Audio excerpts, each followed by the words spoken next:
Hello and welcome to Tumbleweeds and TV Cowboys. My name is Hunter. In this podcast, I'll be joined by a different guest each week to discuss a classic Western movie or TV show.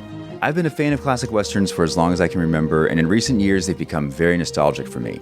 I love the aesthetic, the tropes, and I love seeing different filmmakers' takes on them. At their best, they're incredibly entertaining, rewatchable, and some of my all-time favorite movies are Westerns. We'll mostly focus on Western movies made in Hollywood, but we'll also be covering spaghetti Westerns, and one thing I'm very excited to get into are Western TV shows. I've got some amazing guests coming on the show, film professors, historians, and podcasters. And Tumbleweeds and TV Cowboys is part of the Someone's Favorite Productions podcast network, and many guests on the show will be from other shows on the network. Thanks for listening. Hello, this is Chris Haskell from They Live by Film. For those that don't know us, Adam, Zach, and I, we built a podcast over the last 2 years that's a combination of film discussion from 3 very different perspectives, as well as industry interviews with the leaders in boutique Blu-ray and 4K community. We started with Dev Crocodile, but over time we've been lucky enough to speak with Arrow Video, Severin, Mondo Macabro, Vinegar Syndrome, Radiance, Indicator, most of the OCN partner labels. It's been a blast. You can find us wherever you podcast, and also actually recently as part of Someone's Favorite Production podcast network. We hope to see you online.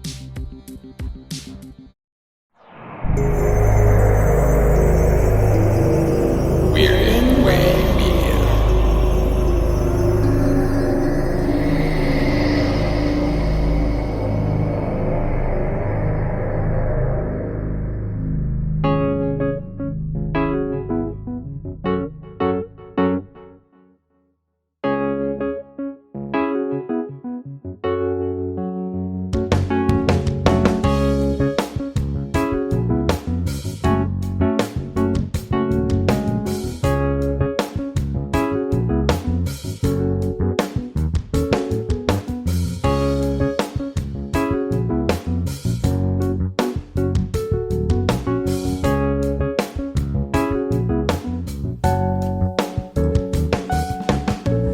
Welcome back, Midnight viewers, to Father Malone's weekly Roundup. I am Father Malone, and joining me here in all the navel-gazing festivities is the pug with the puss I love the most, Miss Ripley Jean. What's going on, young lady?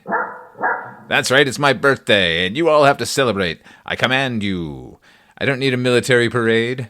I want a 59 Cadillac Eldorado with blacked-out windows to cruise ominously past my bedroom window. Maybe one engine rev, like midway past, so it doesn't seem accidental. That's what's up. What else is up? Downloads of this show, so thank you one and all. I'm still knocked out any of you are interested in this nonsense, but now we're stuck with each other. And there seem to be more and more of you, so welcome to all the new listeners. In Patreon news, there's Patreon news. Yes, we are giving away a free subscription to the Patreon channel. You have to go to my Instagram, @FatherMalone. Find the post about the giveaway, and like and comment. You're supposed to do both, but none of my followers can follow the rules, and I love that about you. If you're listening on the day of this episode's release, you still have time. You have like 24 hours, really. I'm picking a name at random at midnight of April the 22nd. Patreon subscribers get episodes early and commercial-free. In fact, everyone gets the show commercial-free. I don't know if you noticed that. Maybe I should just stop advertising the Patreon channel as commercial-free. In fact, one of the necessities of the Patreon channel is that I don't have any ads. At least I don't place any ads or allow any on the show. I'm not being noble. If someone wants to specifically sponsor me, then you're going to hear all about them. I just don't think you ought to hear online casino ads halfway through me ranting about Swamp Thing. Speaking of casinos and this show, wow, that's a segue you don't get to use that often. This is way too far in advance for any merit in the knowing, but I feel like announcing it anyway. Midnight Viewing will be doing a live show this October. The fine folks at Nightmare in Vegas Horror Convention and Car Show Extravaganza were nice enough to have me be part of their sinister celebration at the Silverton Hotel and Casino. That just so happens to be my favorite casino in Las Vegas. Why? One word: mermaids. They have a tank with mermaids swimming in it. Why would you go anywhere else? And they have my favorite bowling alley. It's inside an Airstream trailer inside the casino. Oh, the place is very heaven. And now it's going to get a whole lot of hell. We're going to find out if Ripley here can handle large crowds. with a flamethrower. That's not very helpful for growing a fan base. Go to nightmareinvegas.com for more information about the convention itself and make plans to come and hang out. October 4th and 5th. It's going to be a fucking trip. Now, 2 more bits of business. Pen pals from around the world. That's right, it's listener mail time. Dallas Norville wrote in to cast his vote on the upcoming Noise Junkies midnight viewing musical crossover. That's 1 vote for American Pop, Ralph Bakshi's animated journey through American popular music. Will there be animated boobs? Of course there will. It's Ralph Bakshi. Will they be strangely unappealing? Of course they will. It's Ralph Bakshi. All right, let me check the tote board, see where we're at. American Pop takes a decisive lead with 1 vote. Hey, listen, listeners, you realize that if you and a friend write in, you can turn this whole process on its head instead of leaving me with fucking Bakshi. And it's not even Wizards with that fucking sexy fairy. Now, her boobs were appealing. Meanwhile, over in Scotland, my future home? I don't know, I've been looking at Wales with a pretty keen eye lately. Check it, I can even mispronounce some words terribly. Rhondda Cynon Huh? That's the valley made famous by Tom Jones. Another valley made famous by Tom Jones? The Las Vegas Valley. See? I'm halfway to Welsh. Anyway, Ian Banks, our man in Scotland, wrote in after the Val Kilmer episode, and he inadvertently brought up 2 questions I have for all of you. Have you not seen Real Genius? Follow-up. What the fuck is wrong with you? If you've seen anything by Zack Snyder more than once, and Real Genius nunce, you need to rethink some aspects of your life. I'm not even doing a bit here. I'm genuinely disturbed. Ian wrote in to weigh in on my obsession with Blackpool, urging me that off-season is the right time for me, it being, quote, photogenic in a bleak, windswept way. I love that. Bleak and windswept were my nicknames in high school. I think that's all the mail, but we still have more bits of business. Have you been watching Daredevil? Why not? Over on Anthology's Attack, Antonio and I covered the first 2 episodes.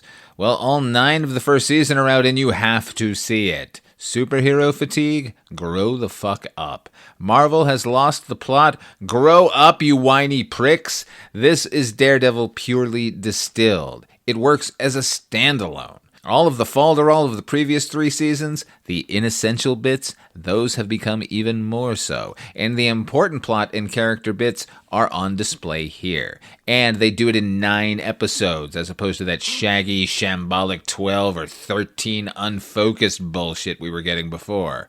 I'm mentioning it here on the Roundup because if I got Antonio into the studio, we would never stop talking about this season. And now's your chance to catch it with minimal spoilers or hype. Except this hype. And now I'm going to spoil the whole thing. No, I wouldn't. I will say, however, that if you're a fan of those books, they finally get it right here. Not that the series wasn't great previously, it had moments, but this is the big screen, or small screen, does it matter, version of what most fans were hoping for, including the peripheral characters. Most specifically, the return of Frank Castle. John Bernthal is in the trailers. You know the Punisher's in this, so it's not a spoiler.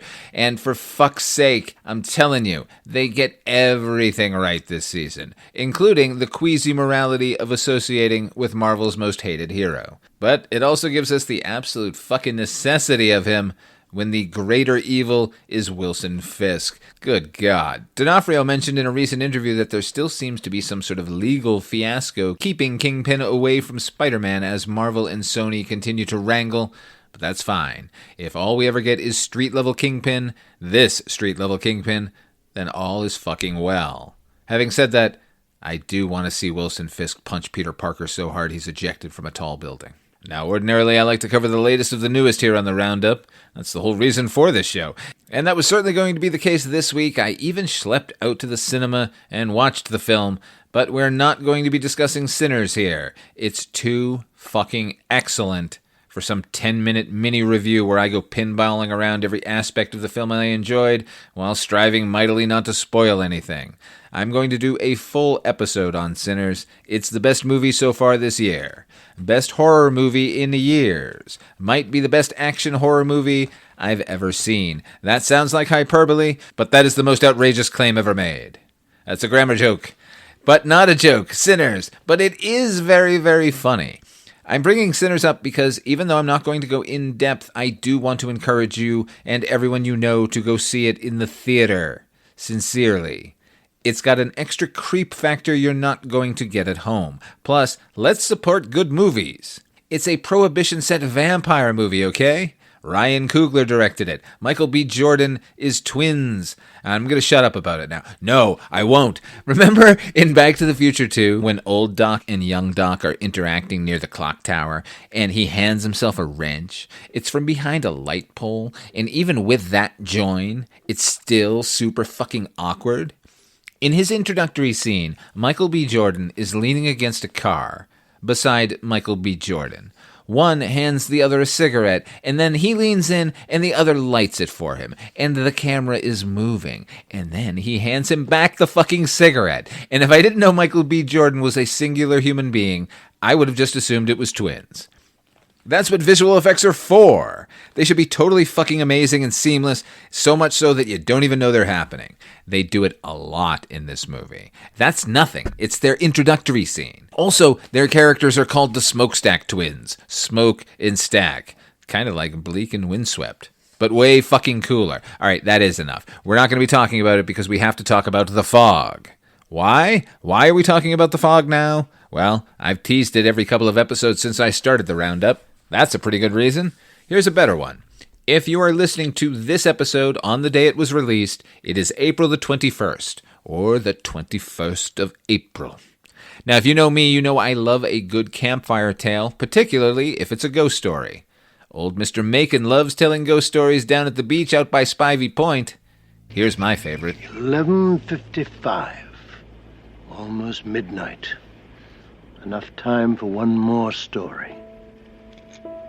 One more story before 12. Just to keep us warm. In 5 minutes, it'll be the 21st of April. 100 years ago, on the 21st of April, out in the waters around Spivey Point, a small clipper ship drew toward land. Suddenly, out of the night, the fog rolled in. For a moment, they could see nothing, not a foot ahead of them. And then they saw a light. My God, it was a fire burning on the shore, strong enough to penetrate the swirling mist. They steered a course toward the light, but it was a campfire like this one. The ship crashed against the rocks. The hull sheared in two. The mast snapped like a twig. And the wreckage sank with all the men aboard.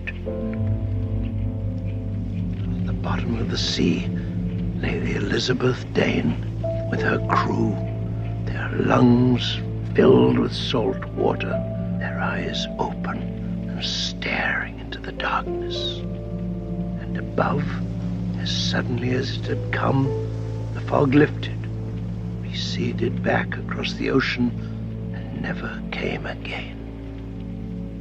But it is told by the fishermen and their fathers and grandfathers that when the fog returns to Antonio Bay, the men at the bottom of the sea, out in the water by Spivey Point, will rise up and search for the campfire that led them to their dark and icy death.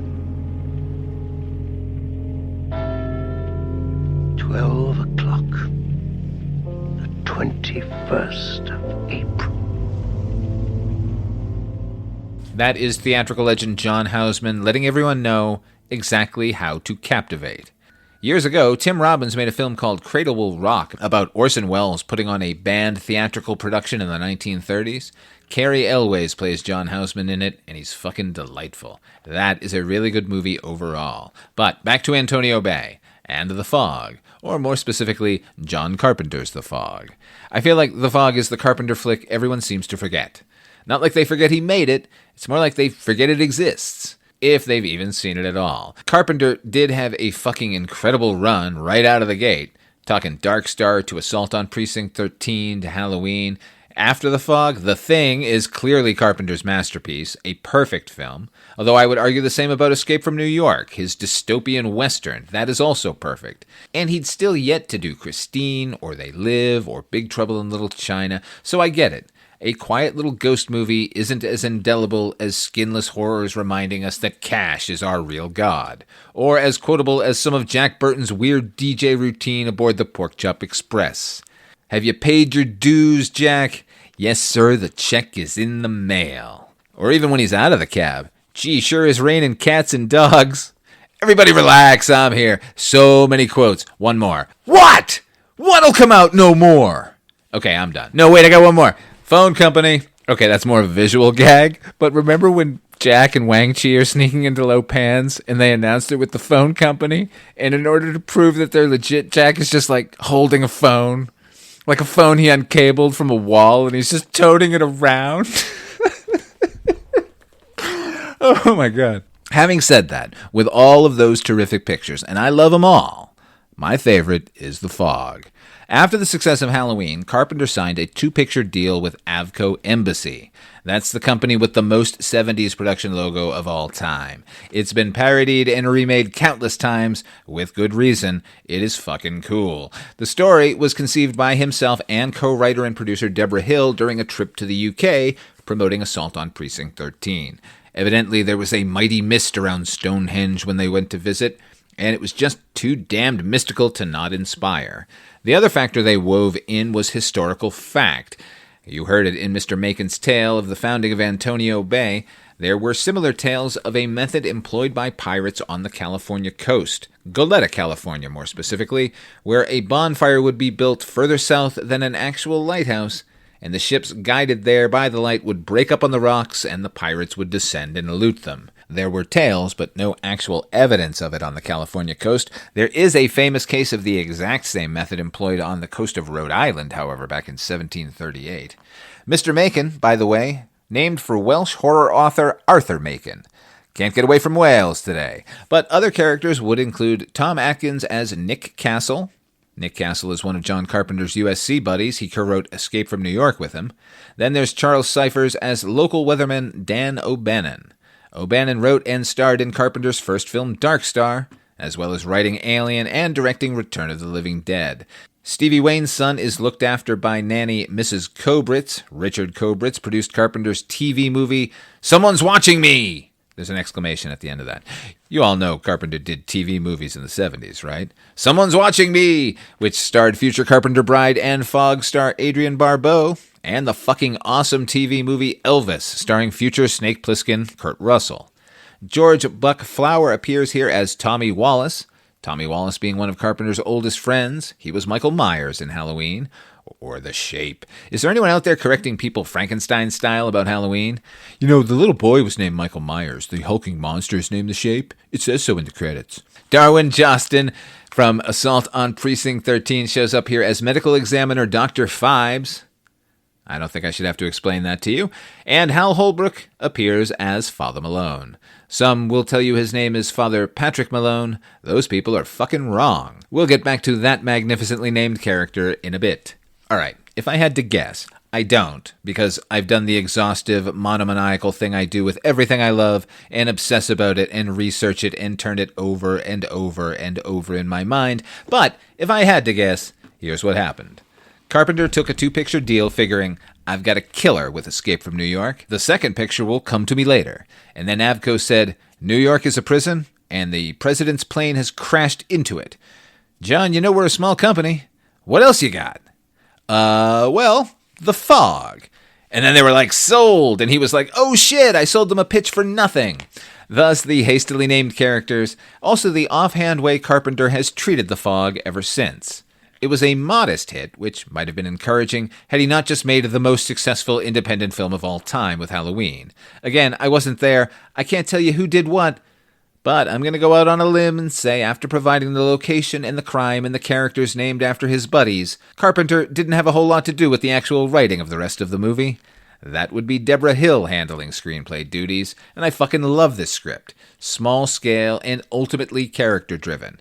Also, fuck your Bechdel test. I mean, don't. I think it's a necessary tool that every screenwriter should be aware of. But the male cast of The Fog is nominal at best. This movie stars Adrienne Barbeau, Jamie Lee Curtis, Nancy Loomis, and Janet Leigh, with appearances by Tom Atkins, Hal Holbrook, and Charles Cyphers. Oh, and John Carpenter. He's in the opening scene with Hal Holbrook as Bennett. Will Bennett ever receive his salary? Here's a bit of weirdness. Carpenter is playing Bennett Tramer. Bennett Tramer is the boy Laurie is freaking out that Nancy set her up with in Halloween. Is it the same guy? Is this a shared universe? Do I give a shit? Let's talk Deborah Hill for a moment. She put that totally unnecessary Edgar Allan Poe quote at the beginning of the film. It's from Poe's A Dream Within a Dream. The line in the film is, "All that we see or seem is but a dream within a dream," which is a meditation on the nature of reality. And really not about pirate ghosts and lighthouse radio stations. It's atmospheric, it's just nonsense here. That's my only gripe with the screenplay, because the rest manages to juggle a dozen characters and plots and events all during the course of one day, the centennial celebration of Antonio Bay, and it does so with escalating dread. It's a gentle movie, or at least it was, and we'll get back to that. Just a few more words on Deborah Hill. Co-wrote Halloween, The Fog, Halloween 2, produced Escape from New York and The Dead Zone and Adventures in Babysitting, and if not Terry Gilliam's best film, at least his most accessible, The Fisher King. She produced an entire array of Roger Corman remakes on Showtime called Rebel Highway, flicks like Drag Strip Girl and The Cool and the Crazy. She passed away in 2005, so, fuck everything. Antonio Bay is 100 years old because 100 years ago, the town's founding fathers made a deal with a leper colony to allow them to settle on land close to Antonio Bay. Instead, during an ungodly fog, they built a false fire, guiding the leper ship, the Elizabeth Dane, into the rocks where they stole their gold. It's that gold they used to found the entire town, and now 100 years later, those lepers, led by Captain Blake, are back and they want blood. Or gold. Or maybe both. Or maybe just the gold. The rules aren't clear. But who needs rules when you have a dual-masted pirate ship looming out of the fog and ghostly shapes with cutlasses and worse in their rotting hands? And between midnight and 1, they'll do their worst on anyone unlucky enough to open the door. These are incredibly polite murderous pirate ghosts. I'm calling them pirates. I know they're not. I'm using shorthand, y'all. To call this movie formative for me is ridiculous. It started a lifelong obsession with lighthouses and radio stations and angry ghosts and hapless priests. Adrienne Barbeau stars as Stevie Wayne. Is there anything cooler than a lady named Stevie? She owns the local lighthouse and has turned it into KAB, the local radio station for light, jazz, and maritime reports. She's a recent transplant to Antonio Bay, having come from a successful career in Chicago, but after the death of her husband, she and her son have set up digs here on the California coast. All of that backstory is never spoken. It's all told through photographs and documents all around Stevie Wayne's house. That house, by the way, continues the trend of all the coolest shit being in this film. Lighthouse radio station? Check. Stilt house that sits on the water over that aforementioned Antonio Bay? Check. Sleepy beach resort town that seems to eschew tourism? Check. If Antonio Bay weren't fictional, you can rest assured there'd be no Scotland or Wales or even Las Vegas for me. I want to go there, and I've tried, believe me. I've been to Point Reyes, where the lighthouse they used for filming is located. I've stumbled around Inverness, which doubled for Main Street. I've also walked the wooden pier of Bodega Bay, where the seagrass and the other fishing boats launch out of. Bodega Bay, incidentally, is also where they shot The Birds. So going there is exponentially surreal. Hell, I've been to Father Malone's church. It's in Pasadena, nowhere near the other locations. I love movie making. You forget sometimes the simple magic of two images shot at different times in locations cut together into a seamless whole. Oh, and they went through some cutting. I told you we'd get back to it, which might be another reason that John Carpenter doesn't rate this flick as high as his others. I mentioned the film is a gentle ghost story, and it is, especially 45 fucking years later. These days, The Exorcist seems pretty tame. But apparently, the scares were so gentle on The Fog that reshoots were absolutely necessary, according to the studio. So, back they went to film. Well, a bunch of gore, really. Carpenter jumps up and down about the differences between the versions, But as far as I've seen, nothing got added that made anything scarier. Instead, you just got more loving close-ups of maggot-writhing flesh and the very definite eye gougings and corpse puppeteering that the first cut lacked. They probably should have included those from Jump, but lest we forget, there was a time when Carpenter wasn't exactly thrilled to be even doing Halloween. He thought he was slumming with that picture. And when you think about it, after The Thing, how many straight-up horrors does he make? Aside of the mind-numbing terror of Memoirs of an Invisible Man, of course. John Carpenter is a frustrated Western filmmaker. It's a drag no one ever let him do one straight up. It wouldn't even have to be straight up. Make it demonic. But give John Carpenter one last shot at redemption. Don't let him end on The Ward. Don't let that recent Walk of Fame star be the last we hear of him. Other than telling his own fans to fuck off. Do you know how certain I am that most people haven't seen The Fog? Because every once in a while, someone who's known me for years as Father Malone will suddenly say, Hal Holbrook! The Fog! I just saw it!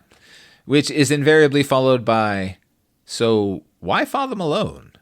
Now, aside of the magnificent mane of silvery hair that watches down over an equally tinged and equally bushy mustache being reason enough, Father Malone is simultaneously the least and most important character in the film. It's through him we discover what the fuck is even happening. If he wasn't part of the narrative, this would be a movie about the fog rolling in on 2 consecutive nights and ghostly figures murdering 6 people. The end. Instead, it's Father Malone's relative's journal, Father Patrick Malone's journal, thus why people think Father Malone is named Patrick, that provides the tragic history of the town and warns of the possibilities of Blake's revenge. And in the end, it's Father Malone that restores the stolen gold and prevents further bloodshed. Spoilers, everybody. So all those reasons are perfect to take on his name, but here's another. If you're listening to the day of release, then this is April the 21st, the day Antonio Bay turned 100. And on that night, at midnight, Blake and his crew returned and killed a whole bunch of people and tried to kill a whole bunch more. Blake and his crew returned at midnight, making it April 22nd. That's my birthday. Father Malone saves Antonio Bay on April the 22nd. Hit it, HP! Come and listen to a dog that's hip. Here we go, it's Riff Picks, yeah! Ripley has decided to give you a double feature recommendation. A pairing, if you will. Another formative cinematic minor miracle with hints of the fog. Notes of it. Mainly the ones consisting of characters talking into microphones and having their thoughts blasted out into the brains of listeners everywhere. It has one of the worst titles of all time, Pump Up the Volume. Everybody knows that the dice are loaded. Everybody rolls with their fingers crossed. Think about it. Everything's polluted. The environment, the government, the schools, you name it. Good guys love. We're on 92 FM tonight. It feels like a nice, clean little band. No one else is using it, and the price is right. Are you listening to this? Yeah, of course I'm listening. There's nothing to do anymore. And all the great themes have been used up, turned into theme parks. So I don't really find it exactly cheerful to be living in a totally, exhausted decade where there's nothing to look forward to and no one to look up to. Everybody knows. He's got a pirate radio station. Nobody knows who he is. I could be that anonymous nerd sitting across from you, and when you turn around, and he just looks away. He never looks back at you again. This is a song for the 90s. Welcome to Dorina Snitchell. May I take your order, please? Yeah, I want... That was deep. I like the idea that a voice can just go somewhere uninvited, like a dirty thought in a nice, clean mind. I know you. Not your name, but your game. Come to me, or I'll come to you. So you are him. What I give for a kiss? What am I gonna do? Why can't I? Guess who? It's me again with a little attitude for all you out here in white bread land. It's 10 o'clock. Do you care where your parents are? Dad, I'm in jail. This radio person is the whole problem. Are we going to allow this guy to be heard by anyone who can turn a dial? I'm in jail. I'm gonna stay here. I like it here. And he's trying to tell you that there's something wrong with this school. Rise up. Man, you're not supposed to be. What do you want to slam me? Come on, Bill, I'm a big fan of yours. Get off the bus. Get out! It's out of control. Why not do something crazy? It makes a hell of a lot more sense than blowing your brains out. FCC, you know what that means? This phone call has been traced. This is my life you're screwing around with here, you know? Not anymore, it isn't. This is everyone's life. Mark, you can't leave it like this.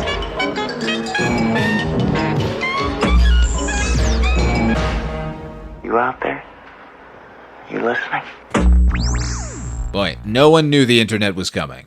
Around this time, apparently, we all thought radio was going to save us. At the close of the 80s, there seemed to be an entire subgenre of radio feature films, all trumpeting the importance of voices and music traveling through the air and into your ears. Good Morning Vietnam, Straight Talk, Talk Radio, Airheads. Hell, Texas Chainsaw Massacre 2's lead Stretch is an Oklahoma DJ whose radio station is what gets that party started, and sitting outside the radio conversation in general was Pump Up the Volume, which wasn't about a loose cannon DJ shaking up the uptight military, or any number of talk radio hosts preaching either mental health or Armageddon.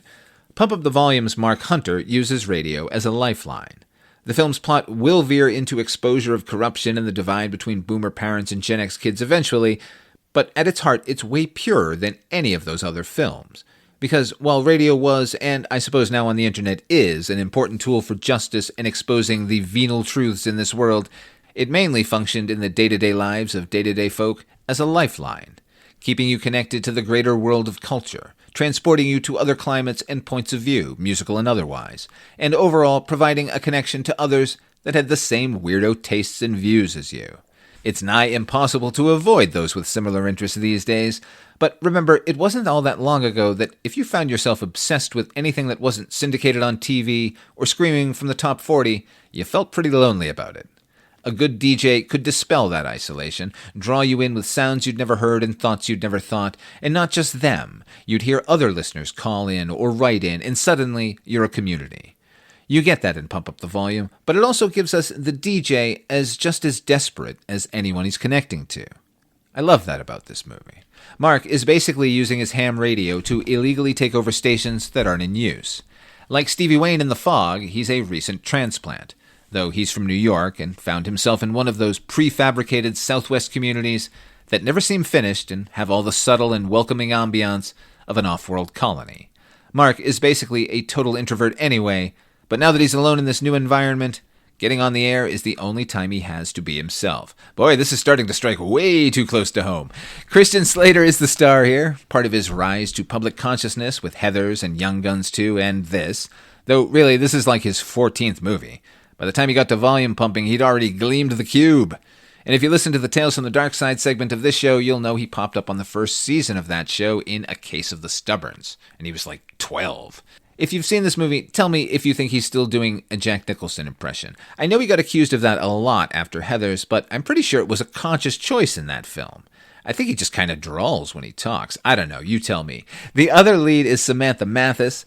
I'd say she's the prototypical pixie dream girl, but she'd kick that girl's ass. Whimsical, she is not. In fact, she isn't there to give Mark purpose at all. He's there to help her with hers.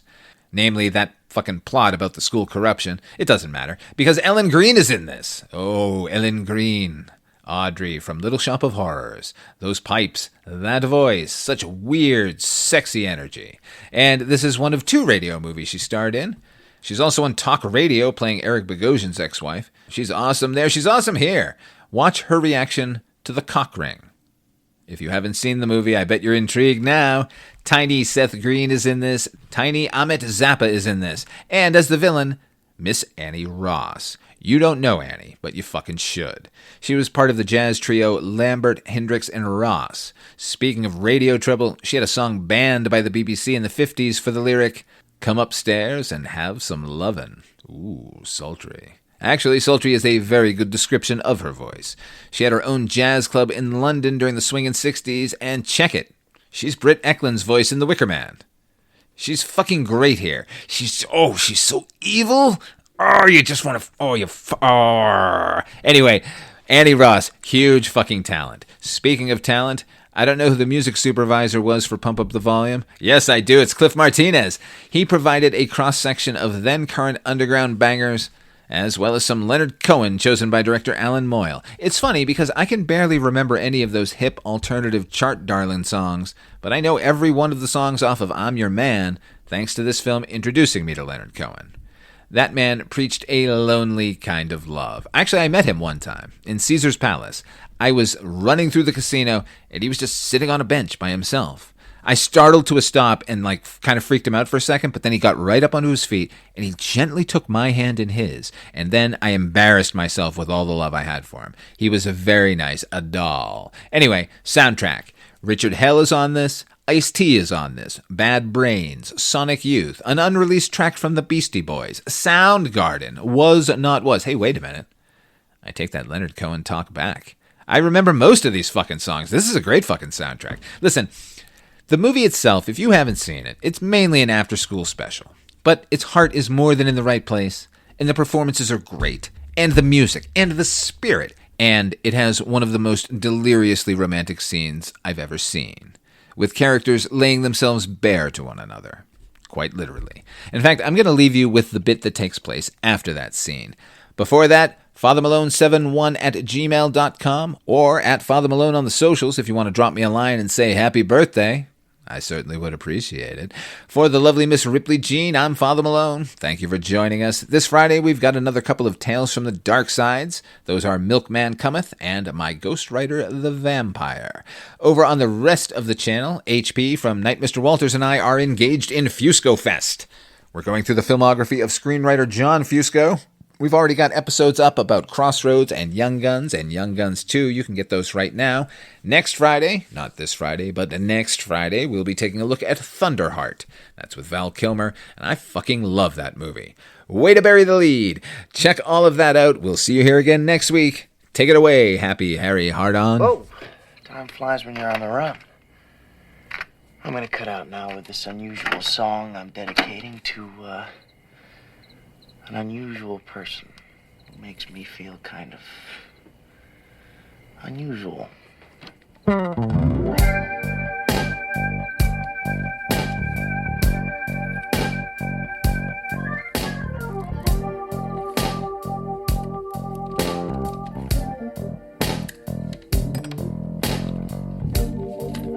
many people come walking by, looking so happy, well all I do is cry. I just wanna be with somebody too. Would I give for a kiss? What am I gonna do? Why can't I fall in love?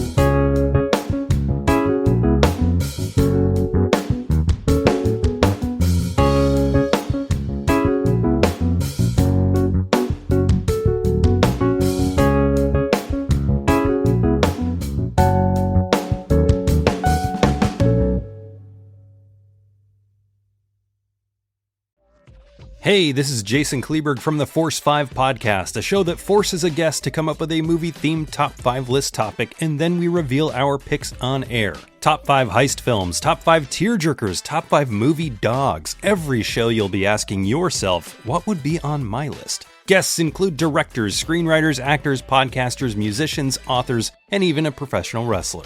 Subscribe to the Force 5 podcast, and you won't just be a listener, you'll be a list nerd. The Force 5 podcast, available wherever you're listening now.